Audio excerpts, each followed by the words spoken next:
Let's mic सारे जहां से अच्छा। नमस्कार, लेट्स माइक में आपका स्वागत है। हमारी विशेष प्रस्तुति सारे जहां से अच्छा में, जहां आज हम आप बात करने जा रहे हैं एक ऐसे शख्स से जिनका काम सिर्फ एक संगठन तक सीमित नहीं है, बल्कि एक सोच है प्रगति, सुधार और सामाजिक बदलाव की। हम बात कर रहे हैं डॉक्टर MJ खान की, जो IMPAR यानी Indian Muslims for progress and reforms के संस्थापक और अध्यक्ष हैं। एक ऐसा संगठन जो भारतीय मुस्लिम समुदाय के लिए उम्मीद की किरण बनकर उभरा है।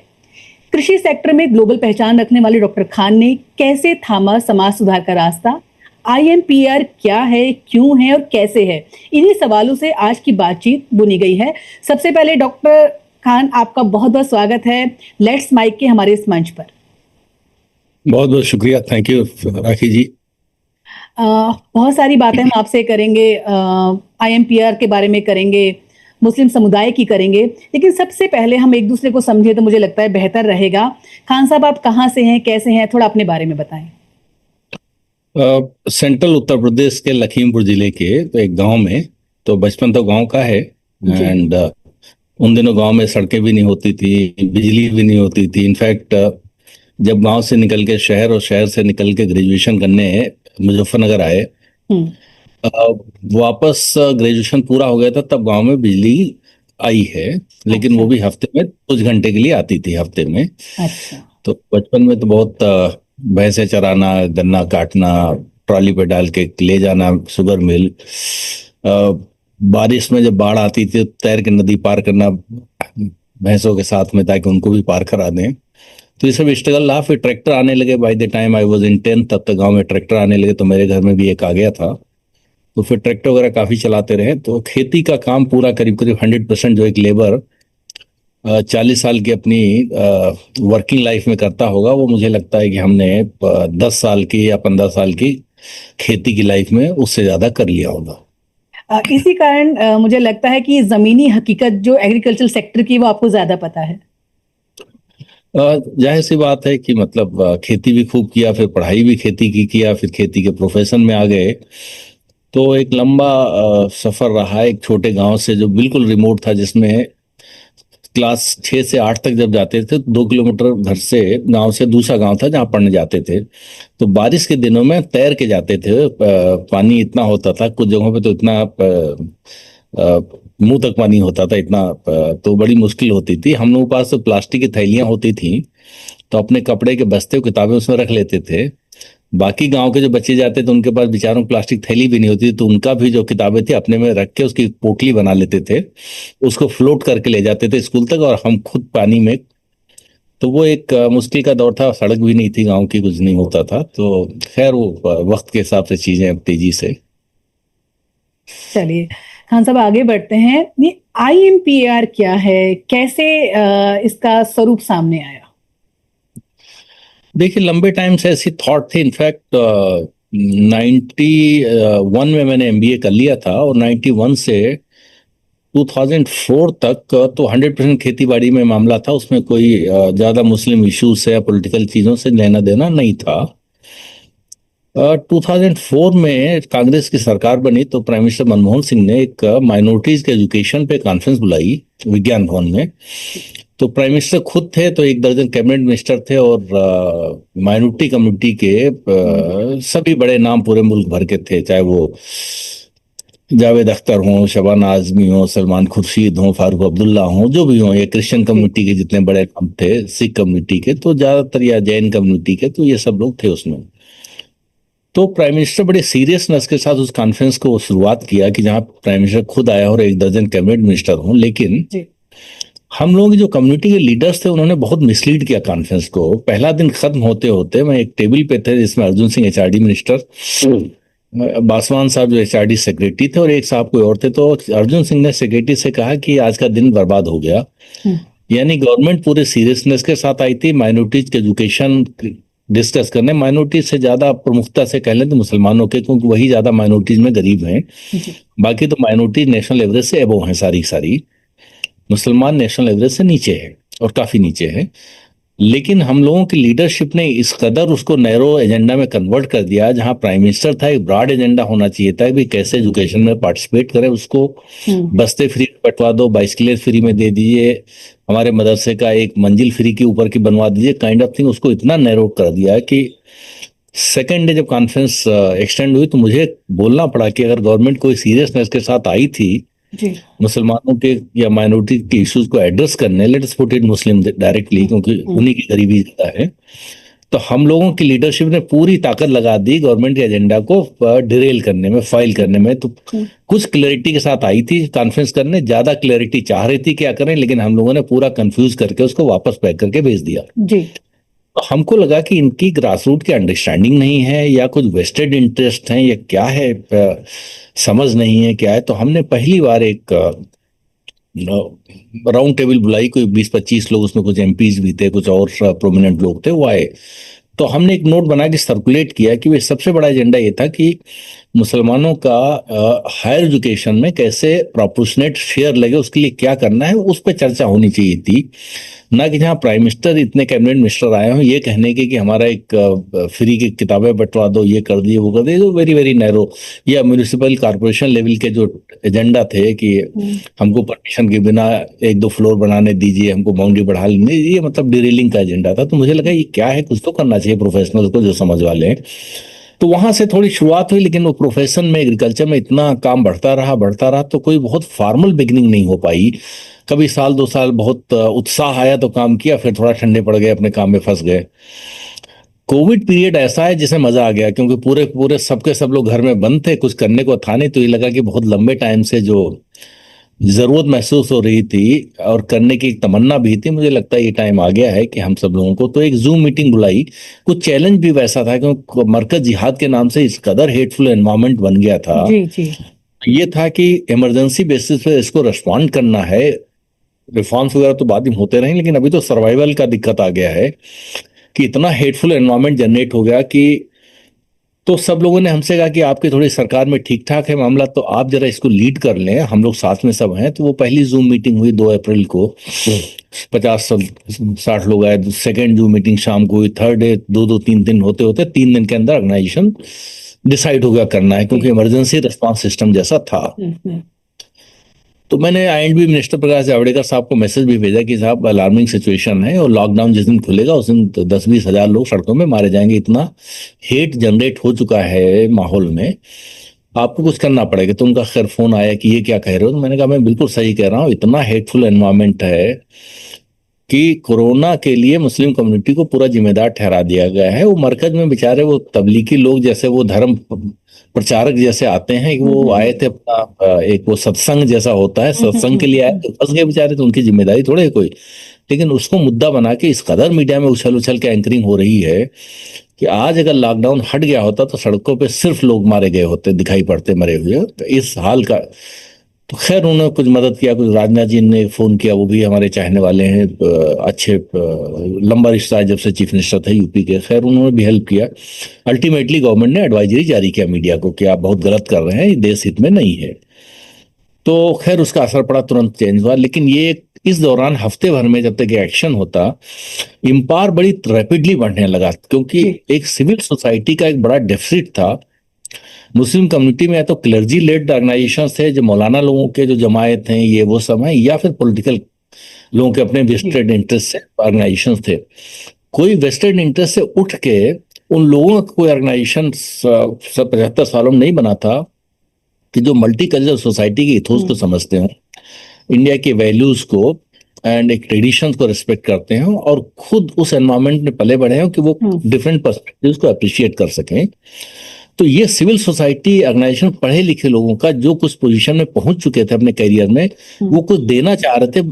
अब से पहले जो बनते थे वो ये बनते थे कि भाई ऑर्गेनाइजेशन बनाया, अपनी विजिबिलिटी पाया, अपनी मार्केट में प्राइस लगवाया और उसका फायदा उठा के चलते बने। तो करियर बनाने के लिए प्लेटफॉर्म स्टेपिंग स्टोन के बजाय दिस वाज ए प्लेटफॉर्म जिसमें बहुत कमिटमेंट के कुछ नहीं हुआ, बस अपने हित साधे और आगे बढ़ते कुल मिलाकर। पूरे कमिटमेंट के साथ वो सब लोग साथ में आए जो पोजीशन मुकाम पे बैठे थे, अच्छी सी पोजीशन पे, वो कुछ सोसाइटी कंट्रीब्यूट करना चाह रहे थे। तो कोविड पीरियड में सब खाली भी थे और वो एक बड़ी नए तरीके की शुरुआत हुई। तो एक बड़ा rapid pace of strategic thinking and rapid pace of action. तो 3 महीने में इसने इतना काम कर लिया था जितना नेशनल सिक्योरिटी एडवाइजर से हम लोग मिलने गए, जब उन्होंने पूछा क्या क्या किया है अपने, तो ही सेड ये तो 3 साल से ज्यादा का काम आपने कर डाला है। तो हमने कहा हमारे भी बेस्ट एस्टिमेशन में 2 साल लगने थे, लेकिन वो 3 महीने में कर डाला। तो उस स्पीड के साथ काम कर रहे थे। एक बड़ी इनिशिएटिव इम्पार की थी। क्या लक्ष्य और क्या मिशन लेके चले थे जब हमने IMPR शुरू किया?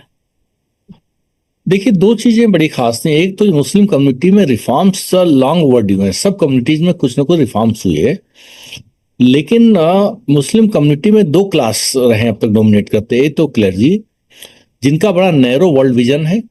उन्होंने जो पढ़ लिया, हर बात में 1400 साल पहले की बात करते हैं।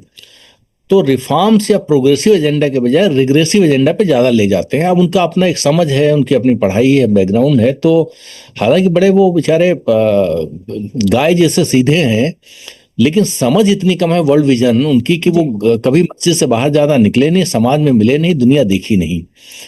तो हर चीज का सॉल्यूशन वो पास्ट से ढूंढते रहे हैं। फ्यूचर का, आज के जो चैलेंजेस हैं या फ्यूचर के जो हैं वो टेक्नोलॉजी से सॉल्व होंगे, आज की अंडरस्टैंडिंग से सॉल्व होंगे। आप ट्रेंड्स देखेंगे, लेकिन आप हर चीज में पीछे का एग्जाम्पल लेके फ्यूचर चैलेंजेस को एड्रेस नहीं कर सकते हैं। तो एक तो उनका मजबूरी थी। दूसरा, जो पॉलिटिकल क्लास रहा है डोमिनेट करने का, इसका बड़ा वेस्टेड इंटरेस्ट रहा। तो एक का नैरो वर्ल्ड विजन और दूसरे का वेस्टेड इंटरेस्ट। तो ये दोनों के बीच कम्युनिटी पिस रही थी कि इसको आगे बढ़ने का जो एक दिखाने का होता। और अनफॉर्चुनेटली एक ऐसा कल्चर डेवलप हो गया कि मैं 20 सालों से ऑब्जर्व कर रहा हूं कि बाकी सब कम्युनिटीज में भी थोड़े थोड़े रिफॉर्म्स हुए हैं, या कोई गैदरिंग होती है, जो पढ़ा लिखा इंटेलेक्चुअल आदमी होता है वो कुछ आगे की बात बताता है, कुछ हौसला देता है। कंसिस्टेंटली हमने देखा 20 सालों में कम्युनिटी में हमारे वहाँ जितने भी जलसे होते थे, जितने भी महफिलें सजती थी, जितने भी कॉन्फ्रेंस सेमिनार होते थे, उसमें स्पीकर आफ्टर स्पीकर, और वो आज भी ट्रेंड बदस्तूर जारी है, पूरा गला फाड़ के, पूरा बदन हिला के, पूरा पीछे की बात में ले जाके, तो हौसला लेके अगर सुनने वाला कुछ आया ये सोच के कि साहब बड़े बड़े इंटेलेक्चुअल आए हैं, कुछ हमको हौसला देंगे, आगे का रास्ता दिखाएंगे, तो उनका आगे का रास्ता डार्क और पूरा हौसला तोड़ के वापस भेजते। क्यों? जब आप जुल्म जाति की स्टोरी सन 47 से लेके शुरू करते हैं और आते आते उस दिन तक खत्म कर देते हैं तो आगे का तो आपने कुछ बताया नहीं जी। पीछे का उनको ये समझा दे कि आप पे बहुत जुल्म जाती होती रही है, आगे भी ऐसी होती रही, कि वो मीनिंग बेचारे लेके जाते थे। तो हौसला तोड़ने का काम, पीछे की तरफ ले जाने का काम, गला फाड़ फाड़ के तालियां बजवाने का प्रोजेक्ट, ये लंबे टाइम से चलता रहा था। तो कम्युनिटी का ये रिफॉर्म्स का एजेंडा जो बहुत लॉन्ग ओवरड्यू था, वो बड़ा किसी न किसी करना था। तो मुझे लगा इम्पार के लिए एक बड़ा ये प्रोजेक्ट है, जो देश के लिए भी है, पूरे समाज के लिए भी है, और मुस्लिम कम्युनिटी का अपने फायदे के लिए तो बहुत ज्यादा है कि रिफॉर्म्स ओरिएंटेड इस सोसाइटी में कैसे कंडक्ट करना है। यहाँ की मल्टीकल्चरल सोसाइटी कुछ आप फायदे ले रहे हैं, तो उसकी कुछ एक्सपेक्टेशंस हैं, तो उस एक्सपेक्टेशंस को कैसे आपको रिस्पॉन्ड करना है, यहाँ के इथोस को अप्रिशिएट करना है, बाकी लोगों के जो बिलीफ है उनको आपको अप्रिशिएट करना है, समझना है। तो ये जो मिक्स सोसाइटी में जो डाइवर्सिटी में के डिविडेंड्स हैं, उसको आप एंजॉय करें, लेकिन उसके एक्सपेक्टेशंस को भी तो आप कंफर्म करें, रिस्पॉन्ड करें। तो इस लाइन पे सोचना था। साथ ही साथ प्रोग्रेस का एक एजेंडा था कि भाई रिफॉर्म तो है, लेकिन आप तरक्की नहीं करेंगे, समाज के साथ कदम आगे नहीं बढ़ पाएंगे, तो फिर लोग सिंपैथी तो आपसे रखेंगे, लेकिन आपको रिस्पेक्ट नहीं कर पाएंगे। कुल मिला के छवि सुधारना, शिक्षा और आर्थिक संबल, मुझे लगता है सबसे बड़ी चुनौतियां समुदाय के सामने यही रही हैं जिनके लिए आपने काम किया। सबसे ज्यादा जो आपका पहला अल्फाज है, वही हम बार बार रिपीट करते थे कि भाई अगर आपके लिए लोगों का ओपिनियन पॉजिटिव नहीं है, परसेप्शन अगर आपके लिए ठीक नहीं है, तो कुछ और आपके लिए काम नहीं करने वाला है। जैसे अगर कोई इंटरव्यू ले रहा है, उसके मन में बैठा है कि ये तो ऐसे ही हैं, तो आप कितने इंटरव्यू में अच्छा परफॉर्म कर लीजिए, उसके मन में बैठा है, तो आपसे कुछ कहेगा भी नहीं, लेकिन आपको सिलेक्शन नहीं होगा। कांस्टेबल, आपने कोई जुर्म किया, मैंने किया, हम दोनों का जुर्म बराबर है, लेकिन आपके लिए उसकी पॉजिटिव ओपिनियन है, तो आपको समझा देगा कि भाई राखी जी आगे से गलती मत करना, इस बार तो मैं छोड़ दे रहा हूँ। मुझे वो 20 डंडे मारेगा और हमारे खिलाफ केस अलग से बना देगा। तो आप किस किस को अदालत में ले जाएंगे? तो अगर परसेप्शन पॉजिटिव होगा, अगर आपका नजरिया मेरे लिए अच्छा है कि खान साहब ठीक आदमी, अच्छा काम करते हैं, तो आप मेरी एक बार गलती भी इग्नोर कर देंगी। तो ये बहुत बड़ा था कि आप परसेप्शन सुधरे कैसे। परसेप्शन 2 तरीके से, एक कि आप अच्छा काम करेंगे, over a period of time लोगों का एक नजरिया अच्छा हो जाएगा। दूसरा, अच्छा काम और थोड़ा उसके बारे में लोगों को बताना भी। सिर्फ आप ड्रम बीटिंग करेंगे, प्रोडक्ट तो है नहीं आपकी और प्रमोशन पे लगे हैं पूरी ताकत से, तो वो तो बूमरैंग कर जाएगा, बैकफायर करेगा। तो प्रोडक्ट भी बनाइए, फिर थोड़ा प्रचार भी कर लीजिए, तब जल्दी मार्केट आपको रेस्पेक्ट करेगा, रेस्पॉन्ड करेगा। तो ये था इसका परसेप्शन का। दूसरा, आपको रिफॉर्म्स पे बात हम लोग और कर सकते हैं लंबी, और प्रोग्रेस का ये है कि मुस्लिम कम्युनिटी कोई 14% ऑफिशियली है, लोग कह रहे हैं अनऑफिशियली शायद 16-17% हो, जो भी फिगर मान लो, 15% का मान लो। तो आज हायर एजुकेशन में हम लोग 2.5% के आसपास रिप्रेजेंटेड हैं, और कल जो सिविल सर्विसेज का परसों एग्जाम का रिजल्ट आया उसमें एग्जैक्टली 2.4% है। तो 2.4% ही हम लोग हायर एजुकेशन में, 2.4% एग्जैक्टली इन द जॉब में है। पॉपुलेशन आप 14 मान लीजिए, 17 मान लीजिए, जो भी मान लीजिए, 15 ही मान लीजिए फॉर एग्जाम्पल, तो आप ग्रासली अंडर रिप्रेजेंटेड हैं एजुकेशन में, एंड बिकॉज ऑफ दैट आप हायर लेवल जॉब्स में अंडर रिप्रेजेंटेड हैं। फिर आता है बाकी पूरा सोशल एंड इकोनॉमिक स्पेक्ट्रम, जहां पर भी आप अंडर रिप्रेजेंटेड रहेंगे, क्योंकि आप पढ़े लिखे नहीं तो आप वेलफेयर स्कीम का फायदा नहीं उठा सकेंगे, कोई गवर्नमेंट की स्कीम एक्सेस नहीं कर पाएंगे, स्टार्टअप की ट्रेन चल रही है, आप स्टार्टअप की ट्रेन में बैठ नहीं पाएंगे, तो स्किलिंग नहीं होगी। तो ये सब चीजें हैं। तो पढ़ाई एक सेंट्रल कंपोनेंट है आपकी आगे बढ़ने का, पासपोर्ट जैसा है, लेकिन एजुकेशन के अलावा भी अपॉर्चुनिटीज है, इकोनॉमिक अपॉर्चुनिटी, जिससे आप प्रोग्रेस कर सकते हैं। ठीक है, तो एजुकेशन के मार्फत आज की तारीख में जब नॉलेज सोसाइटी इमर्ज हो रही दुनिया भर में, तो आप ज्यादा फास्ट तरक्की कर सकते हैं। शायद आज से 50 साल पहले पढ़ाई का इतना इंपॉर्टेंस नहीं था जितना अब हो गया, क्योंकि अब knowledge economy services sector expand कर रहा है। लेकिन फिर भी बिना पढ़े लिखे लोग भी तरक्की कर जाते हैं। एक बार तरक्की कर गए, किसी ने दुकान से 10 करोड़ रुपया बना लिया, उसके नेक्स्ट जनरेशन जो है ठीक से पढ़ लेती है, दिल्ली यूनिवर्सिटी से लेके यूएस तक पढ़ने चली जाती। क्यों? Because economically they can afford. तो उससे भी आगे के रास्ते खुलते हैं। तो एजुकेशन इज इंपॉर्टेंट, इक्वली और more important is economic development, and उसके मल्टीपल रास्ते कैसे हो सकता था। लास्टली जो है रिफॉर्म्स का एजेंडा होगा, तो आप ज्यादा बेहतर तरीके से जो है वो खुले मन से, खुले दिल से पढ़ाई को भी अप्रिशिएट करेंगे, सोसाइटी को कंट्रीब्यूट भी करेंगे, सर्व भी करेंगे, तो आपके लिए रिस्पेक्ट भी पैदा होगी। जब रिस्पेक्ट पैदा होगी तो आपके लिए रास्ते भी खुलेंगे। तो ये एक तरीके तीनों का आपस में एक कॉम्बिनेशन बैठता है। तो परसेप्शन बेहतर हो, उसके लिए बहुत सारे इंटरवेंशन हम लोगों ने किए, और उसका नतीजा भी दिखा। एक आपका था मदरसा ट्रांसफॉर्मेशन प्रोजेक्ट, इसको लेके बड़ी चर्चा रही, इसके बारे में कुछ बताएंगे? देखिए, मुस्लिम कम्युनिटी के पास स्कूल के नाम पे तो कुछ ज्यादा है नहीं पूरे देश भर में, एंड हॉस्पिटल्स भी नहीं है, सोशल इंटरप्राइजेस भी नहीं है। अगर इंस्टीट्यूशनल नेटवर्क कोई है और बहुत जबरदस्त है, बड़ा है, वो है मदरसों का नेटवर्क। 2 नेटवर्क है मुस्लिम कम्युनिटी के पास बहुत बड़े, एक मस्जिदों का नेटवर्क है और एक मदरसे का। 3 लाख से भी ज्यादा मस्जिदें हैं और शायद 1 लाख के आसपास मदरसे होंगे। अब ये इंस्टीट्यूशनल नेटवर्क जो बहुत बड़ी एसेट बन सकती है, ये ग्रासली अंडर यूटिलाइज है या एडवर्सली कंट्रीब्यूट कर रही है सोसाइटी कम्युनिटी का प्रोग्रेस। अगर इसमें थोड़ा सा इस इंस्टीट्यूशनल नेटवर्क को लिवरेज कर लें, उनके अपने थॉट्स को थोड़ा वाइडन करके उसमें अंग्रेजी का कोर्स इंट्रोड्यूस कर दें, साइंटिफिक थॉट्स कल्टीवेट करना है तो थोड़ा साइंस के कोर्स से इंट्रोड्यूस कर दें, थोड़ा देश दुनिया की भी बात बता दें कि भाई दुनिया में कहाँ अपॉर्चुनिटीज हैं, आपको कैसे एक्सेस करना है। तो मदरसों को as change agents, as a reform centre, तो वो कम्युनिटी के एम्पावरमेंट का बहुत एक की इंस्टीट्यूशंस हो सकते हैं। तो ये आइडिया था कि इनमें एक तो हम लोग रीच आउट करें, उनको थोड़ा ओपन अप करें, सिर्फ उर्दू अरबिक से बढ़ा के थोड़ा जो साइंस के कोर्सेज हैं, अंग्रेजी कोर्सेज हैं, कुछ और चीजें हैं, कॉम्पिटिटिव एग्जाम्स वगैरह हैं, सो दैट वो सबके सब तो मौलवी बनने नहीं जा रहे हैं, और बन भी जाए तो उससे क्या फायदा। इट इज एक्सेस सप्लाई, जो डिमांड है, डिमांड से बड़ी एक्सेस सप्लाई है। तो आप अगर उनको थोड़ा समाज की तरफ बढ़ाते हैं, आर्थिक तरक्की की तरफ बढ़ाते हैं, तो देश की भी सेवा करें, समाज की भी करें, खुद भी अच्छी बेहतर पोजीशन में होंगे। तो एक तो ये मदरसा रिफॉर्म्स का एक प्रोजेक्ट था कि मदरसा के थ्रू खुद डेवलपमेंट हो सकता है, मदरसा खुद एज ए कैटलिस्ट सर्व कर सकता है समाज में बदलाव का। तो एज ए चेंज एजेंट के तौर पे ये एक बड़ा प्रोजेक्ट था, जिसमें एक पुणे में बड़ी यूनिवर्सिटी है, आजम यूनिवर्सिटी, पीए नामदार साहब की, तो उन्होंने भी काफी मदद किया, उनके वहाँ बड़े स्किलिंग कोर्सेज चलते थे। हाँ, मदरसों में स्किलिंग का भी एक अच्छा कोर्स करीब 200-300 मदरसों में चलाया गया, तो अभी भी चल रहा है। तो मुझे लगता है फ्यूचर में भी सिमिलरली मस्जिदों का था कि मस्जिदें से भाग के जाओ, नमाज पढ़ के भाग के वापस चले आओ। This is grossly under utilisation of मस्जिद। इनफैक्ट प्रोफेट के टाइम पर मस्जिद जो होती थी वो मल्टीपल एक्टिविटीज का केंद्र होती थी। वहां पे समाज सुधार के भी प्रोजेक्ट चलते थे वहां से, एजुकेशन भी चलते थे, यहाँ तक कि वार की स्ट्रैटेजी भी वहीं बनाई जाती थी। तो वो मल्टीपर्पस, क्योंकि पुराने टाइम पे वार ही एक बड़ा एक इम्पॉर्टेंट जी प्रोफेशन जैसा होता था, क्योंकि आपके टाइम पे 1,000 चीजें करने को। तो मस्जिदों में जहाँ असेंबली होती है मुसलमानों की, 5 टाइम होती है, लेकिन फ्राइडे को तो और ज्यादा होती है। तो जो फ्राइडे की असेंबली है उसको आप प्रोडक्टिवली इस्तेमाल कर लें बेहतर बात बताने के लिए। अरबिक में क्या पढ़ा आपने 15 मिनट, अगर वो नेसेसिटी है तो आप कंटिन्यू रखें, लेकिन 15 मिनट और लेके उनको सेंसिटाइज करें सोसाइटी के कुछ सब्जेक्ट्स पे। भाई हेल्थ हाइजीन पे आप सेंसिटाइज करिए, पढ़ाने की इंपॉर्टेंस पे सेंसिटाइज करिए, समाज की सेवा के सब्जेक्ट पे सेंसिटाइज करिए। बहुत सारे ऐसे सब्जेक्ट्स हैं, आज के हालात पे सेंसिटाइज करिए। तो बच्चों के एनसीसी में जाने को एनकरेज करिए, सफाई अभियान में हिस्सा लेने को एनकरेज करिए। सो उस असेंबली का मैक्सिमम बेस्ट इस्तेमाल कैसे हो सकता है? तो दोनों मस्जिद एंड मदरसा दोनों बहुत एक पावरफुल इंस्टीट्यूशनल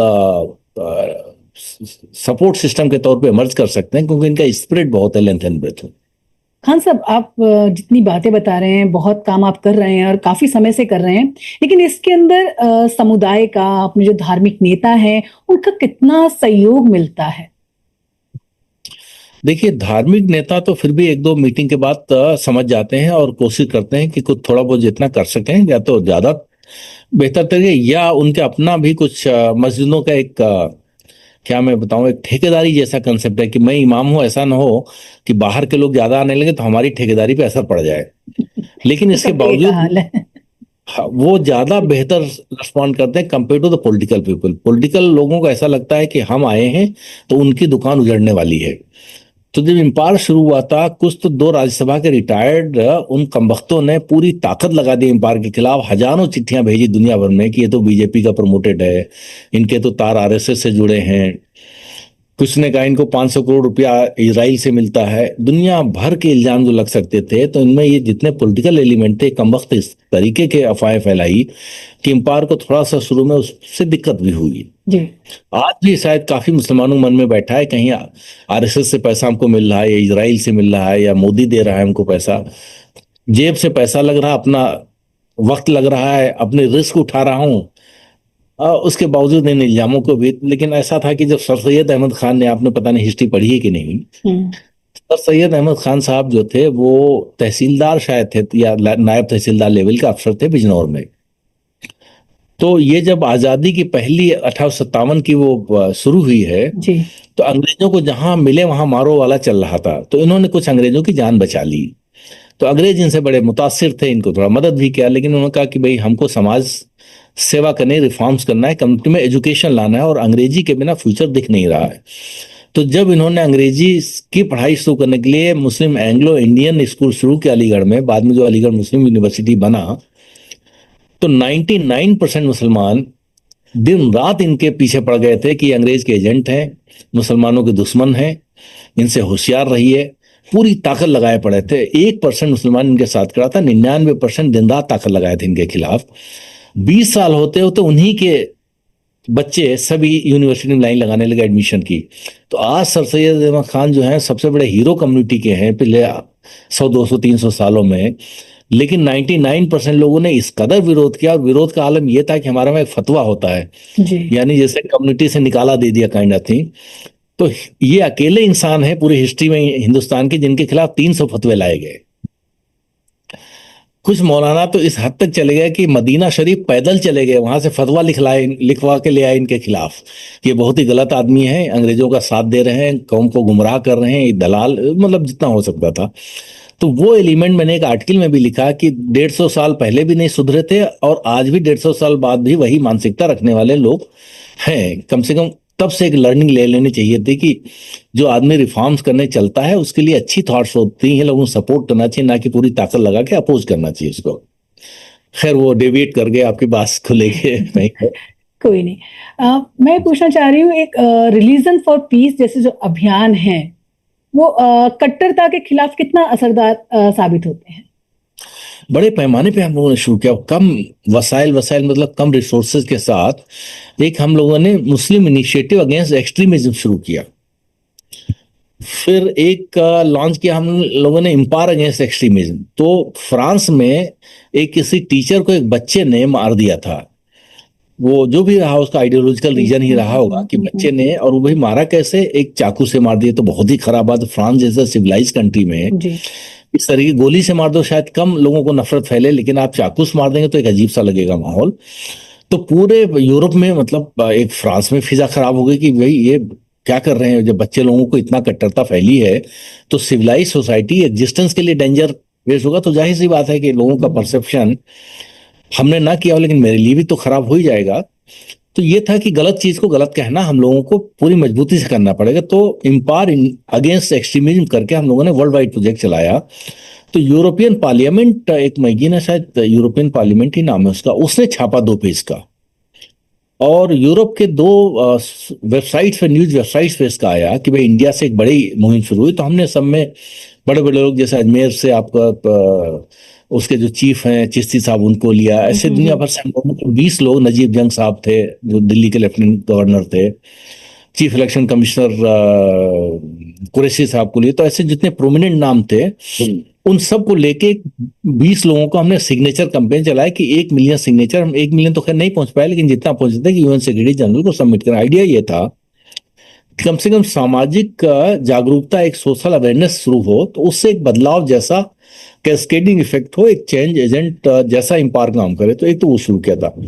दूसरे, मुस्लिम इनिशिएटिव अगेंस्ट एक्सट्रीमिज्म हमने कुछ टाइम बाद शुरू किया कि मुस्लिम कम्युनिटी इन पर्टिकुलरली थोड़ा अगर एक्स्ट्रा माइल जाना है तो एक्स्ट्रा माइल जाए। ये ना कहें कि हम ही क्यों ऐसा करें, कि भाई हम ही पे क्या बनी कि हम बार बार ये कहें। नहीं, क्योंकि परसेप्शन आपके बारे में गलत हो रहा है और कई जगहों पर आप अकेले नहीं हैं जो इसमें गलत कर रहे हैं, और लोग भी करते हैं और कम्युनिटीज में भी ऐसे एलिमेंट्स होते हैं। लेकिन आप अगर ज्यादा मजबूती से इसके खिलाफ खड़े होंगे तो कोई आपका नुकसान नहीं है, कुछ आप गलत नहीं कर रहे होंगे। तो आप इस चीज को, कई लोग क्वेश्चन करते हैं कि साहब हर बार मुसलमान ही क्यों इसके खिलाफ खड़ा। अरे भाई, मान लिया आपकी बात में मेरिट है, लेकिन अगर आप ही खड़े हो जाएंगे बार बार और थोड़ा मजबूती से खड़े हो जाएंगे तो क्या नुकसान क्या है उसमें। जी। आपके खिलाफ परसेप्शन नेगेटिव है तो वो अच्छे लोग कहेंगे कि भाई अच्छी बात है। तो अभी जैसे पहलगाम हुआ, हमने देखा पूरे मुल्क भर में मुस्लिम लीडरशिप जितनी थी, जितने मुस्लिम इंस्टीट्यूशन, सब सख्ती से उसके खिलाफ मजम्मत किया, खिलाफ खड़े हुए। पूरे देश में एक अच्छा माहौल बना। अगर चुप हो जाते, अपनी आवाज नहीं उठाते, सिर्फ मन में रखते, तो एक समाज में जो पॉजिटिव फीलिंग पैदा होती वो नहीं होती। बिल्कुल सही बात है। अपनी बात तो कहनी पड़ेगी, तभी सामने वाला उस चीज को समझेगा। महिलाओं की स्थिति कैसी मानते हैं आप अपने समुदाय में फिलहाल? ये तो राखी जी, हिंदुस्तान में महिलाएं तो मतलब एक तरीके से अजाब जैसा कर्ज से गुजर रही हैं, लेकिन मुस्लिम कम्युनिटी में महिलाएं 2 गुना ज्यादा। सबसे ज्यादा इस्लाम में, इनफैक्ट इस्लाम और आज के मुसलमानों के बीच 36 का आंकड़ा चल रहा है। इस्लाम की हर टीचिंग इस्लाम में और इस्लाम और आज के मुसलमानों के बीच में 36 का आंकड़ा चल रहा है। यानी हर चीज जिसके लिए इस्लाम में सख्ती है या इस्लाम जिसको प्रमोट करता है, आज का मुसलमान उसके एकदम अपोजिट करता है सारी सारी चीजें। सबसे पहले इस्लाम में वुमेन्स का एम्पावरमेंट शुरू हुआ है। हर सुबह में प्रॉफिट के टाइम पर, यहां तक कि वार तक में जो सर्विसेज थी वुमेन करती थी, सारी चीजों में मतलब वुमेन का लिबरेशन जो है शायद पूरी दुनिया में मुझे लगता है कि इस्लाम के आने के बाद शुरू हुआ है, जो जितनी हमने हिस्ट्री पढ़ी है। और आज वो over a period of time एकदम अपोजिट होता जा रहा है कि सबसे ज्यादा जो परेशानी के हालात में उस मुस्लिम महिलाएं हैं। तमाम उसके रीजंस हैं और तमाम तरीकों से परेशान में। एक तो तलाक, हलाला, ये सब वाला पूरा एजेंडा है, मैं उसके डेप्थ में नहीं जाऊंगा। दूसरा, काफी हद तक वो बुर्का मतलब जो कल्चर है, एक तो ठीक है उसका एक एक एक वुमेन का जो है अपना एक अदब और एक उस तरीके का होता है कि भाई अपने को ढकें और बहुत न्यूडिटी ना हो, वो तो समझ में आता है। लेकिन सर से लेके पैर तक आप उनको एकदम से तिरपाल में ढक दें, काले रंग के तिरपाल में, तिरपाल ही बोलते हैं ना जिसमें अनाज वनाज ढका जाता है, बिल्कुल सही बात। तो आप उसमें पूरा ढक दें तो उनकी तो लाइफ तो वैसे। फिर वो घरों में इकोनॉमिक हालत खराब है, डिजिटल टेक्नोलॉजीज आ गई हैं, सबको क्वालिटी ऑफ लाइफ दिखता है घर बैठे बैठे मोबाइल में। वो देखती भाई बाकी समाज की महिलाएं जा रही हैं 5 स्टार होटल में, जा रही हैं, अच्छी गाड़ियों से निकल रही हैं, बढ़िया मार्केट में शॉपिंग कर रही हैं, हम घर में पिस रहे हैं। तो वो रिवोल्ट जैसी स्थिति है।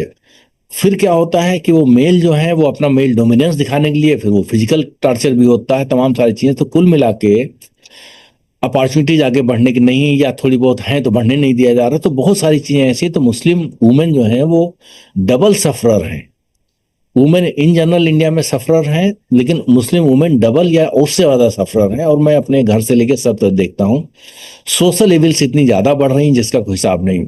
इम्पावर में फॉर्चुनेटली, जो शायद आपका पॉइंट था जी, कि वुमेन्स का रिप्रेजेंटेशन बड़ा एडिक्वेट था, ऑलमोस्ट 40% वुमेन्स या 35% वुमेन्स रही होंगी, तो डिसप्रोपोर्शनेट ज्यादा थे। अभी हफ्ते भर पहले हम लोगों ने एक मीटिंग किया, उसमें भी शायद 17 लोग थे, 17 में से 7 या 8 वुमेन थी, सब वेल क्वालिफाइड। तो हम थोड़ा प्रोपोर्शनली ज्यादा प्रमोट करते हैं। एक वुमेन का एक ग्रुप भी क्रिएट किया था जिसमें कोई 250 बड़ी पढ़ी लिखी वुमेन थी, जो बड़े वेल प्लेस्ड, बियॉन्ड दी क्या है वो सीलिंग, वो एक मूवमेंट चलाई है। वो चीफ सेक्रेटरी थे उत्तर प्रदेश के, जावेद उस्मानी साहब, उनकी वाइफ मिसेस उस्मानी ने बियॉन्ड द आर्टिफिशियल सीलिंग क्या है, आई जस्ट टेल यू, उसमें कोई 100 वुमेन्स को उन्होंने सिलेक्ट किया है कि जो एक तरह के आर्टिफिशियल बैरियर तोड़ के आगे बढ़ रही हैं। उसमें से कोई 60 के आसपास उस ग्रुप से भी हमारे उसमें थी। तो कुल मिला के वुमेन्स का हम लोग ये मान के चल रहे थे कि अगर ये आगे बढ़ती हैं तो उसके बहुत फायदे हैं, मल्टीपल बेनिफिट सोसाइटी को, नेक्स्ट जनरेशन सुधारने में मिलता है। और वो एज ए एग्जाम्पल भी, एज ए मॉडल भी सबके सामने पेश होती है। तो आज देखिए, मैं ऑप्टिक्स का कितना असर होता है, लेकिन ऑप्टिक्स तो तभी करेंगे जब कुछ होगा ऑप्टिक्स दिखाने के लिए। कर्नल सूफिया कुरैशी के ब्रीफिंग में आने से आप उस ऑप्टिक्स का इतना पॉजिटिव असर पड़ा है, मुस्लिम कम्युनिटी पे भी बहुत पड़ा है। उनको एक इंस्पिरेशन मिला, एक रोल मॉडल मिला। और जो थोड़ा सा कट्टरपंथी कह सकते हैं दूसरी कम्युनिटीज में, वो भी थोड़ा सॉफ्टन हुए कि नहीं, इस कम्युनिटी का भी कंट्रीब्यूशन है। तो आप ये बताओ, अगर ऐसा ना होती वो जी, अच्छा, मुस्लिम आदमी कोई कर्नल होता, ब्रीफिंग करता, उसका असर 50% भी नहीं होता जितना इसका पड़ा, क्यों मुस्लिम वुमेन वर्दी पहने बैठी हो। मुझे तो मजा, एक दिन फेसबुक में पाकिस्तानी टीवी देख रहा था, क्योंकि डायरेक्ट तो टेलीकास्ट बैन है यहाँ पे, लेकिन फेसबुक पे तो लिंक आ जाते हैं। उसमें एक एक्स चीफ मिनिस्टर पंजाब के थे, जो एक एनालिस्ट टाइप के मीडिया पे बैठते हैं, एडिटर भी थे पहले शायद डॉन या किसी न्यूज़पेपर के। वो मेंशन किया कि वो हिंदुस्तान में एक वो कर्नल हरी वर्दी पहन के बैठ जाते हैं, कोई खातून मुस्लिम है, बड़ा अलूल जलूल बातें बोलती है। तो मैं समझ रहा था कि पाकिस्तान तक भी इस बात को नोटिस कर रहा है। बिल्कुल। तो मुस्लिम वुमेन्स का एक तरीके से एक बड़ा असर पड़ता है, पढ़ी लिखी वुमेन। मैं देखा, एक डीएम थी बिहार में, लेडी मुस्लिम, मैं उससे मिला पटना 2 साल पहले, नाम भी एक सेकंड के लिए, आगरा की लड़की। तो उसने पुलवामा में जो सीआरपीएफ का आदमी मरा था, जो उसकी डिस्ट्रिक्ट से था, उसकी दोनों बच्चियों को उसने गोद ले लिया। इतनी बड़ी न्यूज पूरे बिहार में बनी। तो ऐसे अगर पोजीशन में होंगे तो उसका बड़ा असर पड़ेगा, और मुझे लगता है वुमेन्स को आगे बढ़ना चाहिए। और आपने बताया, बिल्कुल सही बात है। वैसे तो खैर हर समुदाय के अंदर महिलाओं की स्थिति बहुत ज्यादा अच्छी नहीं है, लेकिन खास तौर से मुस्लिम समुदाय की बात करें तो वहां थोड़ा सा स्थिति और ज्यादा खराब है। आईएमपीआर इसके लिए और क्या विशेष कदम उठा रहा है उनकी शिक्षा को लेके, उनके आर्थिक संबल को लेके, कि वो और ज्यादा आगे बढ़ सके? देखिए, लीडरशिप डेवलपमेंट एक प्रोग्राम हम लोगों ने चलाया था, वुमेन लीडरशिप डेवलपमेंट। इनफैक्ट 2 थे, एक यूथ लीडरशिप डेवलपमेंट और एक था वुमेन लीडरशिप डेवलपमेंट। और उसका जो इंस्पिरेशन आया हम लोगों को, या मुझे आया, या आइडिया आया, वो ये आया कि मैं पॉलिटिकल पार्ट में नहीं जा रहा हूं, कि एक सीएए कानून के खिलाफ एक प्रोटेस्ट चला पूरे देश भर में। जी, जो प्रोटेस्ट की शुरुआत हुई और जो सिंबलाइज हो गया प्रोटेस्ट, वो शाहीन बाग में वुमेन्स से सिंबलाइज हो गया, कि घरों से वुमेन निकल के कोई 100-200 सड़क पे बैठ गए, फिर 200, 300, 500, 1000, और एक बड़ा सेलिब्रेशन सा, बड़ा क्रिएटिविटी उसमें थी, बड़ा देशभक्ति थी उसमें। तो पहली बार हमने देखा कि वुमेन्स के अंदर लीडरशिप क्वालिटी थी, लेकिन वो सप्रेस थी अब तक।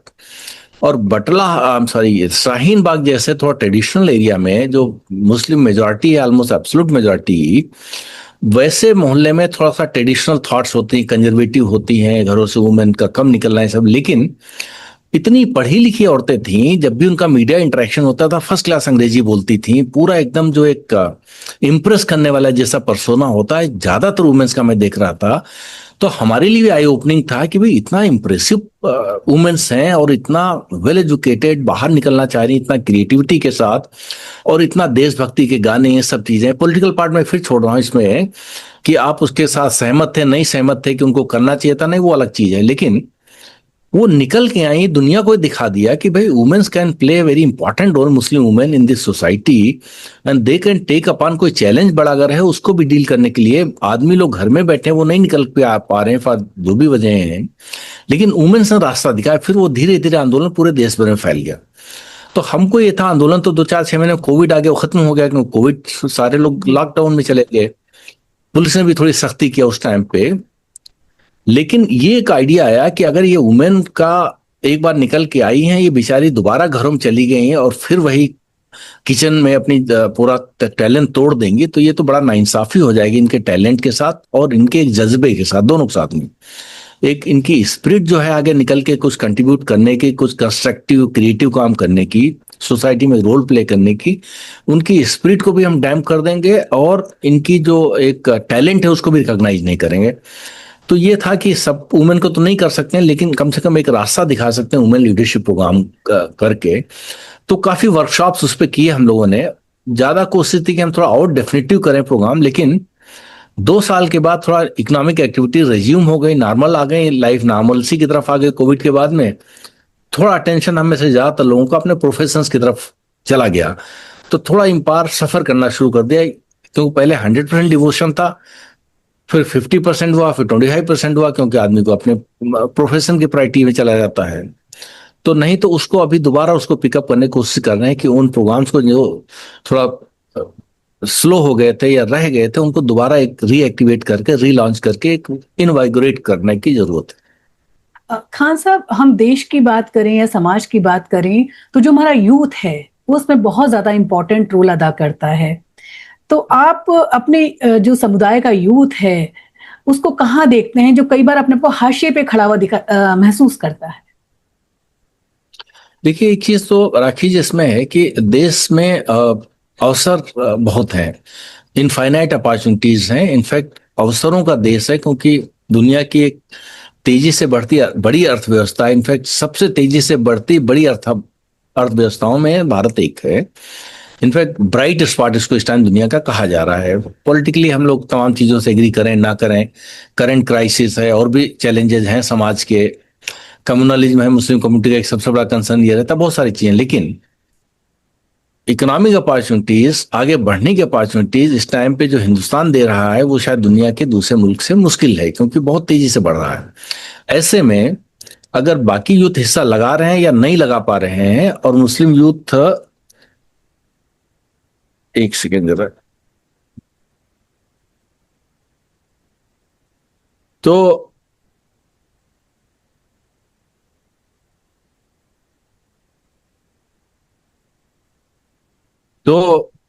सॉरी, इसको आपको उतना, तो बाकी अगर यूथ हिस्सा लगा पा रहे हैं तो मुस्लिम कम्युनिटी के यूथ को उतना ही सोचना है कि अगर बाकियों का हिस्सा लग रहा है, मेरा नहीं लग रहा है, तो कहाँ कमी है।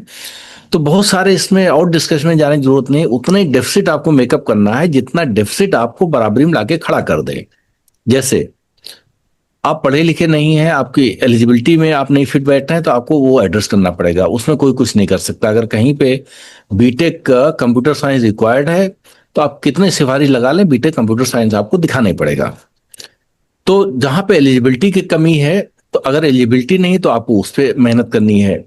अगर बायसेज एग्जिस्ट कर रही हैं, यानी आपके खिलाफ भेदभाव हो रहा है, तो हमको उस पर फिर काम करना पड़ेगा। अगर आपके पास अवेयरनेस नहीं है, आपकी एलिजिबिलिटी भी है और मौका भी है, लेकिन आपको पता ही नहीं कब नौकरी निकली, कब हम अप्लाई करें, तो वो इंफॉर्मेशन गैप को पूरा करना पड़ेगा। अगर आपके पास इंफॉर्मेशन है लेकिन यही नहीं पता है कि कैसे फॉर्म भरा जाए या कहाँ फॉर्म मिलता है, या थोड़ी अगर फैसिलिटेशन की जरूरत है, अगर कहीं से कोई मान लिया स्कीम आई है, आपको फॉर्म भरना है, एक प्रोजेक्ट बनाना है, आपको प्रोजेक्ट रिपोर्ट बनानी नहीं आती, तो फैसिलिटेशन का काम है। तो इनको एड्रेस करना है। तो मुस्लिम यूथ को जहां पे पीछे पा रहे हैं अपने को, वो पा रहे हैं सबसे पहले हायर एजुकेशन में हिस्सा नहीं है। दूसरा है कि जो वेलफेयर स्कीम्स में उसमें अवेयरनेस नहीं है। तीसरा है जहां पे प्रोजेक्ट्स हैं, भारत सरकार की तमाम सारी योजनाएं हैं, स्टेट गवर्नमेंट्स की हैं, वहां पे अगर हिस्सा नहीं लगा पा रहे हैं तो इसका मतलब कहीं फैसिलिटेशन की भी कमी हो सकती है। लास्ट आता है बाइसेस का। तो बाइसेस जो है वो परसेप्शन बेस्ड होते हैं, और बाइसेस जो है मैं इसमें बहुत क्लियर हूं इस चीज को लेके कि बाइसेस हिंदुस्तान में सिर्फ मुसलमानों के खिलाफ नहीं है। ये कंट्री मल्टीपल बाइसेस की कंट्री है। तमिलियंस के बाइसेस जो हैं वो केरलाइट के खिलाफ हैं, केरलाइट के बाइसेस जो हैं वो महाराष्ट्रियन के खिलाफ हैं, दोनों के मिला के हो सकता है गुजराती के खिलाफ हो, तीनों मिला के हो सकता है पंजाबियों के खिलाफ हो, ठाकुर के पंडित जी के खिलाफ होंगे, पंडित जी के हो सकता है यादव जी के हों, दोनों मिला के दलित के हों, तीनों मिला के किसी और के हों, तो मल्टीपल बाइसेस हैं। तो हिंदू मुसलमान बाइनरी से देश नहीं चल रहा है, देयर आर मल्टीपल बाइसेस, क्योंकि सोशल डाइवर्सिटी है, सोशल डाइवर्सिटी के अपने बड़े फायदे हैं, कुछ उसके चैलेंजेस हैं। तो ये जो बाइसेस हैं इसको चैलेंज का हिस्सा मान लीजिए। मैं ये मान के चल रहा हूं कि माइनॉरिटीज की जो पोजीशन है दुनिया भर में वो ये होती है कि अगर कोई माइनॉरिटी का आदमी 10% अच्छा करता है तो उसको 50% अच्छा समाज देखता है, और 10% अगर खराब करता है तो 50% खराब दिखता है। उसकी वजह यह है कि जैसे मैं डिफेंस कॉलोनी में हूं, यहाँ 500 घरों में से शायद 5 घर मुसलमानों के होंगे, 8। तो अगर हम थोड़ा अच्छा करते हैं तो पूरे मोहल्ले में प्रचारित हो जाते हैं खान साहब तो बड़े अच्छे आदमी हैं, और एक मैं गलती करूं तो पूरा डिफेंस कॉलोनी में प्रचारित हो जाएगा कि यार ये तो बड़े ऐसे लोग होते हैं, तो खराबी लोग होते हैं, काइंड ऑफ थिंग। तो अब उसको चैलेंज अगर मान लीजिए तो आपको बड़ी सुविधा हो जाएगी चीजें समझने में और एड्रेस करने में। तो यूथ का जो एम्पावरमेंट का प्रोग्राम है वो मल्टीपल अप्रोचेस से एड्रेस होगा। Education is one very important, जिसको मैंने शुरू में भी कहा था कि centrality of education, knowledge economy जैसे जैसे बढ़ रही है, सर्विसेज सेक्टर दुनिया में बढ़ रहा है, हायर एजुकेशन का इंपॉर्टेंस बढ़ता जा रहा है। लेकिन सिर्फ एजुकेशन से आप तरक्की कर सकते हैं ऐसा बहुत गारंटीड नहीं है। एजुकेशन के अलावा भी जैसे कोई पॉलिटिक्स में एक्टिव हो जाता है, इलेक्शन लड़ लेता है, एमएलए बन जाता है, मिनिस्टर बन जाता है, उसकी शायद पढ़ाई लिखाई ज्यादा ना हो, तो पॉलिटिक्स से बहुत बड़ा मुकाम हासिल हो गया। किसी ने ठेकेदारी शुरू कर लिया, करोड़ों अरबों रुपए, बढ़िया घर हो गया, बढ़िया गाड़ियां हो गई, समाज में उसके रिस्पेक्ट पैदा हो गई, अगली जनरेशन सुधर जाएंगे। बड़े कोई वेलफेयर स्कीम्स में हिस्सा लगा रहा है। अब जैसे डॉक्यूमेंटेशन का एक बड़ा प्रोग्राम है जिसकी तरफ शायद आपका ख्याल ना हो, कि मुस्लिम कम्युनिटी में डॉक्यूमेंट्स बनवाने का, अपने ठीक से रखने का एक टेम्परामेंट जैसा नहीं। तो जैसे घर बना लेंगे, घर के पेपर दुरुस्त करेंगे नहीं, तो कल को कोई कंप्लेंट हो जाएगी तो फिर परेशान होंगे कि भाई हम तो मुसलमान, हमारे खिलाफ तो भेदभाव हो रहा है जी। या नाम पासपोर्ट में कुछ होगा, राशन कार्ड में कुछ होगा, आधार कार्ड में कुछ होगा, कहीं पे मोहम्मद अली होगा, कहीं एम अली होगा, कहीं कुछ होगा, अब उसको कहने की परेशानी पैदा हो जाएगी। तो एक डॉक्यूमेंटेशन का, या आपके पास सिटीजनशिप के पूरे डॉक्यूमेंट्स नहीं है, कल को सिटीजनशिप ड्राइव शुरू हो जाएगी तो परेशानी पैदा हो जाएगी। तो मुसलमानों में डॉक्यूमेंटेशन का बड़ा इंपॉर्टेंस है। यहाँ तक कि आज आप एनजीओ बनाना चाह रहे हैं और डॉक्यूमेंट्स आपके पास हैं तो आप क्वालिफाई कर लेंगे, नेक्स्ट लेवल पे जाने, नहीं तो घर बैठ के कंप्लेंट करें, नहीं तो व्यवस्था को दोष दे देंगे। व्यवस्था दोष दे देंगे या समाज में भेदभाव है उसको दोष दे देंगे जी। तो पहले अपना घर ऑर्डर करने में सबसे पहला तो डॉक्यूमेंटेशन का एक बड़ा इंपॉर्टेंस है। यूथ के लिए पढ़ाई लिखाई का एक है, उसकी को जो मौके दिख रहे हैं, चाहे वो टेंडर्स निकले हों, उसको दिखाना कि ये टेंडर्स हैं, आप जहां जहां एलिजिबल हो भरिए, या ये सरकार की स्कीम आई हुई है, जहां जहां आप एलिजिबल हो इसको भरिए। आप एनजीओ बना के एक्सेस करिए चीजों को, आप कॉन्ट्रैक्ट करिए, बहुत सारे जो वेलफेयर प्रोग्राम से उससे हिस्सा लीजिए। तो आप समाज सेवा की भावना से जब जाएंगे तो समाज आपको सर आपको बैठा लेगा। लेकिन आप सिर्फ जो है अपने फायदे के लिए किसी में उतरते हैं तो समाज फिर आपको आगे बहुत सपोर्ट नहीं करेगा। तो सोसाइटी में हमारे वहां समाज सेवा जो इस्लाम में बहुत ज्यादा जिस पे जोर है दिया गया है कि आप पड़ोसी को ख्याल करिए, खाना उसने पहले आपसे खा लिया कि नहीं, और सब तमाम चीजों, नमाज पढ़ने से अगर किसी को दिक्कत हो तो आप नमाज छोड़ दीजिए, लेकिन किसी को दिक्कत नहीं होता। आज क्या है, जाएंगे लास्ट मिनट और मोटरसाइकिल और कार पार कर देंगे मेन सड़क पे, जो बेचारे जा रहे हैं वो अंदर से टीस लेके निकलेंगे, कुछ कहेंगे, सोचे झगड़ा हुआ तो चलो चुपचाप चलो। तो जितना समाज को आपको देना चाहिए उसको देने बजाय अगर उसको आप तकलीफ दे रहे हैं तो आपका न धर्म, आप न तो आप दीनी कुछ अच्छा काम कर रहे हैं और ना ही समाज आपको, तो कम से कम सोसाइटी को सर्व करने का एक तो इम्पावर में सबसे ज्यादा जो हम लोगों ने काम किया था वो कोविड पीरियड में इतना बड़ा उसका काम हम लोगों ने किया कि पूरे मुल्क भर में जितना लोग जुड़े थे उन सबसे कहा सब घर से बाहर निकल जाओ और लोगों को राशन दीजिए, लोगों को मदद करिए। तो बहुत अखबारों में आया कि मुस्लिम कम्युनिटी में इतने दिल्ली में ही जितनी हिंदुओं अर्थियां उठाई हैं उनके घर वालों ने उठाई होगी। तो तो इम्पार का उसमें बड़ा रोल था। फिर हम लोगों ने सफाई अभियान शुरू किया, जो स्प्रे करते थे ना उन लोग सैनिटाइजर, जी। सारे पब्लिक प्लेसेस पे टीम उतार दिया, सब सैनिटाइजेशन पूरे दिल्ली में हम लोग करवाते थे, तो बड़ा उसका तारीफ शुरू हुए। फिर क्या किया, पूरे मुल्क भर में एनकरेज भी लोगों किया, और जो लोग कर रहे थे कोविड के टाइम पे मदद, चाहे खाना पहुंचाना कर रहे थे या लोगों को अस्पताल में मदद दे रहे थे या किसी डेड बॉडी को शमशान घाट में पहुंचा रहे थे या इस तरीके की जो मदद कर रहे थे, उस सबको हमने डॉक्यूमेंट भी इम्पावर में किया कि सब जगहों से फोटो मंगवाए। जैसे ट्रेन रुक रही है, सब मुसलमान टोपी लगाए पहुंच गए खाना देने के लिए पैसेंजर को, क्योंकि उस टाइम पे सबके ठेलिया बंद थे वहां पे कोविड की वजह से। तो इन सबको डॉक्यूमेंट किया और हमने मीडिया को सर्कुलेट भी किया, तो बड़ा मीडिया में भी तारीफ हुई इस चीज को लेके। तो मैंने ये कहा कि भाई अगर आप अच्छा काम करेंगे तो हो सकता आज नहीं कल, कल नहीं परसों आपका अच्छा काम दिखेगा, और कितना ही कोई कट्टर क्यों ना हो, भेदभाव क्यों ना रखता हो, लेकिन अच्छे काम को इग्नोर नहीं करेगा। आज नहीं तो कल, कल नहीं तो परसों, परसों नहीं तो उसके अगले दिन आपकी तारीफ करेगा ही। और खराब काम करेंगे तो आज नहीं कल आप एक्सपोज हो ही जाएंगे। तो क्यों ना हम अच्छाई की तरफ बढ़ें, एक दिया जलाएं, बाकियों को भी रोशनी मिले और वो भी दिया और जलाएं। खान साहब, बहुत अच्छी आप बातें करते हैं और समाज के लिए बहुत कुछ कर रहे हैं, लेकिन आपने खैर पहले भी कह दिया था कि कहीं ना कहीं आप पर हमेशा ये निशाना रहता है कि आप किसी ना किसी आप किसी ना किसी के, क्या भाजपा से आपके कहीं कनेक्शन है, सोशल मीडिया पे भी कई बार सटायर होते रहते हैं। तो कैसा लगता है जब आप इतने अच्छे काम कर रहे हैं और इस तरीके से अपने ऊपर उंगलियां उठती हैं?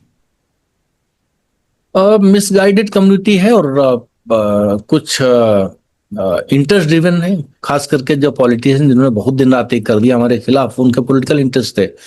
उनको ये लगा हमारी दुकान तो बिना कुछ किए ही चल रही थी, और कोई अगर मेहनत करने लगेगा तो हमारी दुकान तो बंद हो जाएगी। अरे भाई, इतनी बड़ी दुनिया है, 1000 लोग भी अपना अच्छा काम करना चाहें तो अच्छे काम में कंपटीशन क्या, जो करे उसी को मदद करो।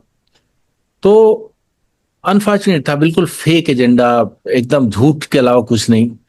भाई मेरे मिनिस्टर से रिश्ते हैं, वो कांग्रेस गवर्नमेंट थे उसमें भी थे, सबके साथ में अच्छे रिश्ते रहते थे।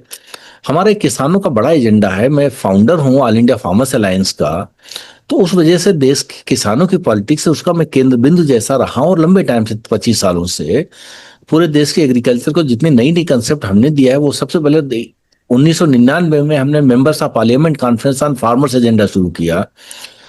तो एक वो है रिश्ता, लेकिन लोग क्या समझते हैं, वो सोचते हैं ये लोग वहां पहुंच जाते हैं जरूर इनका कुछ गड़बड़। अरे भाई, बीजेपी को मुसलमानों से कुछ लेना ही देना ज्यादा नहीं है, तो आप बेचेंगे क्या मुसलमानों को? अरे बेचो तो जो खरीदार हो, यहाँ तो खरीदार ही नहीं है। तो आप मेरे पे इल्जाम लगाने में खुद देखो, जो आप सेल परचेज का ही काम जिंदगी भर करते रहे हो। अगर मान लो बीजेपी में हमारे रिश्ते हैं, बीजेपी में रिश्ते हैं, तो उससे ज्यादा हमारे कांग्रेस है, सबसे मिलना रहता है, लेकिन बीजेपी आपके वोटों के खरीदार है ही नहीं, उसको आपसे ज्यादा कंसर्न नहीं है। तो जो खरीदार ही नहीं है वो उसको बेचोगे क्या? तो हम पे हम क्या लगाओगे? और भाई मुस्लिम कम्युनिटी अगर हम इकट्ठा कर लें और जाएं बीजेपी में बेच आए जाके, अगर बीजेपी खरीदार हो, बीजेपी खरीदार ही नहीं है, तो आप कहाँ हम पे लगा रहे हो? दूसरी बात, हर एक का अपना जमीन है, हर एक का अपना एक। अरे मैं इतना प्रोफेशनल एक्सीलेंस में बैठा हूँ, मुझे क्या पॉलिटिकल पार्टी से मिलना है? लेकिन ये बात सही है कि मैं गवर्नमेंट ऑफ द डे से बेस्ट रिश्ते रखने का हामी हूं। कल को गवर्नमेंट बदल जाए, दूसरी गवर्नमेंट, उससे भी रिश्ते हो। क्यों? आपके जो इश्यूज हैं, जो परेशानियां हैं, उसका हल तो वहीं से निकलना है, और सरकार से बिगाड़ के आप कुछ हासिल होना नहीं, अपने नुकसान कराओगे। तो मैं तो कई बार कहा था हल्के अंदाज में कि भाई किसी को अगर तकलीफ हो तो मैं अपना हिट विकेट कर लूं, लेकिन अगर उससे फायदा होता तो बता दो। आज अगर कहीं हमारी थोड़ी एक्सेस है तो उससे मैं फायदे लेता हूं। जैसे उत्तराखंड में मुसलमानों के इतना इशूज थे, वो हर तीसरे चौथे दिन कोई ना कोई मजार को ढहा देते थे, कि कुछ करते थे, सब परेशान हो रहे थे। तो मैंने राजनाथ जी को फोन किया, मैंने कहा थोड़ी मदद कर दीजिए, उत्तराखंड में मुस्लिम कम्युनिटी बड़ा परेशान है, कोई बहुत इलीगल कंस्ट्रक्शन हो तो उसके खिलाफ नोटिस वोटिस गिरा दें, लेकिन जो जेन्युइन 2-3 सालों से मजा रहे हैं लोग श्रद्धा के।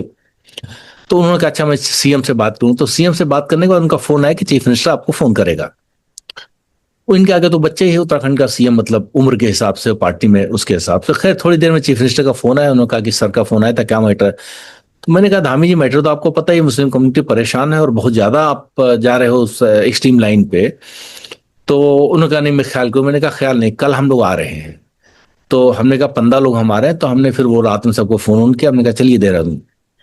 15 लोग हम लोग गए, सीएम से बात किया, सीएम ने भरोसा दिलाया कि कुछ हमारे वहां भी एलिमेंट गड़बड़ है जो करते हैं, लेकिन मैं इसमें। उसके बाद में 2-2.5 साल तक एक भी ऐसा हादसा या वाकया नहीं आया, तो उस बात का बड़ा असर पड़ा। सिमिलरली जो एडवाइजरी जारी हुई, अगर मेरे डायरेक्ट रिश्ते ना होते, अगर मैं रीच आउट नहीं कर पाता होता, तो मैं उस इन्फ्लुएंस को कैसे इस्तेमाल करता कोई अच्छे काम के लिए। कितनी जगहों पे कोविड में लोग फंसे थे, जमाती जेल में थे, सबको जहां से भी हो सकता कनेक्शन निकाला। यहाँ के राजस्थान में पहले चीफ सेक्रेटरी थे तो सलाउद्दीन अहमद साहब, मैं कई डिस्ट्रिक्ट में परेशानी होती थी, मैं फोन करता, सलाउद्दीन साहब डिस्ट्रिक्ट कलेक्टर जानने वाला है क्या? अरे बोले मेरे टाइम तो सब बच्चे थे, तो मैंने कहा ये मदद कर दीजिए। तो ज्यादातर जगहों पे बागपत में फंस गए थे, तो कल्याण सिंह यूपी के चीफ मिनिस्टर थे, उनके सेक्रेटरी होते थे पालीवाल साहब। मैंने कहा पालीवाल साहब ये डीएम जानने वाली है क्या? उन्होंने कहा नहीं, मेरी एसडीएम थी कभी तो मैं उसको बोलता हूँ। तो खैर काफी मदद मिली। तो अगर आपके रिश्ते या बिगाड़ के रखो तो क्या करोगे? तो अननेसेसरी वो, मतलब जो आपने सब्जेक्ट उठाया, मैंने कोशिश किया था शुरू में आपको बहुत अच्छा किया, लेकिन आपने इसके बाद जो ये उत्तराखंड वाला उदाहरण दिया, ये इसका एक बहुत अच्छा आपने एग्जाम्पल बड़ा अच्छे दिया कि जो रिश्ते अच्छे होंगे तो अपने काम भी हम करा सकते हैं और समाज के लिए और बेहतर कुछ कर सकते हैं। आने वाले 5 साल की अगर मैं आपसे बात करूं तो इम्पार का कब क्या लक्ष्य मानते हैं, क्या प्राथमिकता आपने तय कर रखी है? मैंने कोई 30 पॉइंट का रिफॉर्म्स का एजेंडा तैयार किया है। वो कोई 40 पेज की एक बुकलेट जैसे रिफॉर्म से बनाया है। उसको एक बार डिस्कशन कर चुके हैं 3 साल पहले या 2 साल पहले। अभी उसको किसी ने ऑफिशियली लॉन्च करना है। उसको फिर हम लोग फेजिंग कर लेंगे कि ये 5 एजेंडा एट ए टाइम ले सकेंगे, क्योंकि पूरे 30 ले लेंगे तो नहीं कर पाएंगे। कुछ पे तो हम लोगों ने बड़ा काम किया। एक काम ये हमने किया कि सफाई अभियान के साथ साथ जो बकरीद में जो कुर्बानी होती पब्लिक प्लेस पे ओपन में करते थे, हमने कहा इसको सख्ती से मना करिए। तो पूरी एडवाइजरी जारी किया, अखबारों में प्रचारित किया पूरा कि भाई कोई भी मुसलमान ओपन में कुर्बानी न करे, क्योंकि बहुत सारे लोग ऐसे हैं जो खून बहता नहीं देख पाते हैं। इस समाज में बहुत लोग हैं, कम से कम 10% तो मुसलमानों में हैं जो खून नहीं देख पाते हैं, और हिंदुओं में तो शायद 50% ऐसे लोग हों जो खून नहीं देख पाते हैं। अलग अलग मतलब उस नंबर पे ना भी जाएं, क्यों करना? आप छिप के करिए, अपने बंद कर लिए, पर्दा डाल लीजिए, करिए। खून सड़कों पे न जाए, गंदगी होती है, खराब लगता है लोगों को। दूसरा, आप फोटो बकरा कटा है उसके फोटो ले लेके सोशल मीडिया सर्कुलेट कर रहे हैं, भाई क्या बेहूदगी कर रहे हो? कोई लोगों की भावनाएं आहत होती हैं। इसका आप एडवांटेज बता दो क्या है। कुर्बानी कराया ऊपर वाले के लिए, अपने रजा के लिए किया, ऊपर वाले खुशी के लिए, तो आप प्रदर्शनी किस बात की लगा रहे हो कि हमने आज कुर्बानी करवाई, और उसका पूरे कटे पार्ट्स को फोटो ले लेके प्रचारित कर रहे हो? मतलब ये तो बहुत ही बेहूदगी की बात। एक ये किया हमने बड़े पैमाने पर। दूसरा हमने ये किया कि ये जो प्रोसेसन निकलते हैं रामनवमी के, इन सब पे, इसमें कई बार दंगा हो जाता है। मुस्लिम कम्युनिटी ये डिफेंस लेती है, और सही भी बहुत हद तक कि भाई हम लोगों ने नहीं, ये तो बहुत प्रोवोकेटिव नारे लगाते हैं। हाँ ठीक है, ऐसे एलिमेंट्स होते हैं, इसमें कोई जरूरत नहीं। तो हमने कहा आप 2 काम करिए। एक, अपना सबील लगाइए, सबको शरबत पिलाना शुरू कर दिए, छतों से फूल डालना शुरू कर दिए। तो कट्टर से कट्टर आदमी जो घर से तय करके निकला होगा कि आज मुझे दंगा करने हैं रामनवमी के नाम से, वो भी इतना सॉफ्ट हो जाएगा। और फिर भी बदतमीजी करे तो उसके जो साथ चल रहे होंगे उसको 2 चाटे लगा देंगे कि क्या कर रहा है। तो आप ये करिए। ये इतना प्रचारित हुआ कि मैं क्या बताऊं, एक पाकिस्तान के अखबार ने कवर किया कि इंडिया में एक ऑर्गेनाइजेशन बना है, उसने इस तरीके की एडवाइजरी जारी किया है। वो मैं सोशल मीडिया पे देखा, किसी ने लिंक शेयर किया, मैंने कहा कमाल है, बड़ी दुनिया में प्रचारित ये बात हो गई। तो उसको इम्पावर ने बड़े पैमाने प्रचारित किया। फिर हमने ये भी कहा कि आप फेसबुक लाइव भी कर दिए जहां प्रोसेसन निकल रहे हो, कि अगर कोई गड़बड़ी करेगा तो डॉक्यूमेंट भी हो जाएगा पुलिस के लिए कि भाई ये देखो यहां से गड़बड़ी शुरू हुई है। तो इस तरीके के हम लोग। अच्छा, दूसरा, फिर जितने महापुरुष थे उनके जन्मदिन पर खास करके हम लोग प्रचार करते थे, उनका पूरा जीवन रेखा अंकित करके कि भाई महात्मा बुद्ध ने ये किया, उससे हमको ये सबक मिलना चाहिए, महात्मा गांधी ने ये किया, सबक मिलना चाहिए, अबुल कलाम आजाद ने ये किया, हमको ये सबक लेना चाहिए। फिर उसको प्रचारित करते। तो उस दिन एक जूम मीटिंग रखते थे पूरे देश भर के लोगों को जोड़ने के लिए कि भाई उनके जीवन दर्शन से हम क्या प्राप्त कर सकते हैं, क्या सीख सकते हैं। तो ये सब शुरू किया, सबके त्योहारों को मनाने का काम शुरू किया। तो बहुत सारी ऐसी चीजें, इसको तमाम मुस्लिम संगठनों ने और जगहों पिकअप कर लिया। जैसे लखनऊ का एक बड़ा इदारा है, वो बड़ा प्रतिष्ठित है, हमारी एडवाइजरी को अगले साल ईद वाले दिन, अगले साल रामनवमी के टाइम तो उन्होंने एज इट इज सर्कुलेट कर दिया। वो अखबारों में ज्यादा कवर हुई, मेरे से भी ज्यादा, क्योंकि वो उनका इदारा बड़ा है, उनकी पहुंच ज्यादा है। लेकिन जो बेसिक कंटेंट थे वो सब हम लोगों से लिए। तो वो बदलाव इस तरीके से हम लोग करते रहे। कहाँ आपने कुछ सवाल था, मैं थोड़ा दूसरी तरफ चला गया। मैं यही पूछ रही थी कि आपके क्या लक्ष्य हैं आपके इम्पार को लेकर? जी। तो एक तो ये है कि समाज में साइंटिफिक टेम्परामेंट कल्टीवेट करना मुस्लिम कम्युनिटी में। मल्टीकल्चरल सोसाइटी के इथोस को इम्बाइब करना, इसका मतलब दूसरे के जो बिलीफ हैं, जो रिस्पेक्ट्स हैं, जो वैल्यूज हैं, उनको आप जो है ट्रेडिशंस को रिस्पेक्ट करें, पूरी तरीके से सेलिब्रेट करें। तो एक तो मुसलमानों का एक जो थॉट प्रोसेस है उसको थोड़ा वाइडन करना, थोड़ा इस देश की जो एक मिली-जुली संस्कृति है उससे और बेहतर तरीके से सामंजस्य स्थापित करना, एक अंडरस्टैंडिंग क्रिएट करना, एक वो है। तो रिफॉर्म्स का एक बड़ा एरिया ये है। दूसरा है समाज सेवा का। सिखों ने पूरे, आज उनकी ब्रांडिंग ये है कि भाई जहां कोई परेशानी होती है सिख खाना लेके हाजिर हो जाते हैं। तो इस्लाम में तो बड़ा इस पे जोर दिया गया खाने पे। तो कम से कम इम्पार ने कुछ 40-50 जगहों पे खाने का, इनफैक्ट अजमेर शरीफ में कई हफ्तों तक जो खाना चलता था उस पर इम्पार का स्टिकर लगाते थे लोग कि तो एक ये भी एरिया है। तीसरा है आपका सफाई अभियान कार्यक्रम शुरू करना कि ये हम लोग green Moradabad, clean Moradabad, green Bareilly, clean Bareilly, green Muzaffarnagar, clean Muzaffarnagar, इस नाम से ड्राइव चलाई थी जिलों में कि आप अपना मोहल्ला साफ करिए, फिर पब्लिक प्लेसेस साफ करिए, फिर दूसरी कम्युनिटीज के मोहल्ले में जाके सफाई करिए और प्लांट्स लगाइए, हरियाली करिए। आप कितनी बार नमाज पढ़ते हो, क्या घर पे खाते हो, आपका अपना निजी मसला है, उससे समाज का कोई फायदा नहीं है। समाज का जब फायदा होगा तो आपको सराखों बैठा लेगी। फिर हमने चलाया था कि जितने आपके पास मदरसे हैं उन मदरसों में महीने में एक बार हमारा मदरसा आइए, देखिए, हमसे मिलिए, कार्यक्रम चलाइए, ताकि बाकी लोग आए मदरसा में देखें क्या पढ़ाई लिखाई वगैरह क्या हो रहा है, कैसे समाज में आगे। नहीं तो क्या होगा, अगर आप मदरसा में कोई एंट्री ही नहीं पाता है तो उससे अगर पूछा जाए क्या होता है तो नेगेटिव कमेंट देगा। तो आप मस्जिद में भी महीने में बुलाइए, एक बार कार्यक्रम करिए, चाय पिलाइए, बातचीत करिए, और मदरसे में बुलाइए। तो ये था एक आउटरीच प्रोग्राम।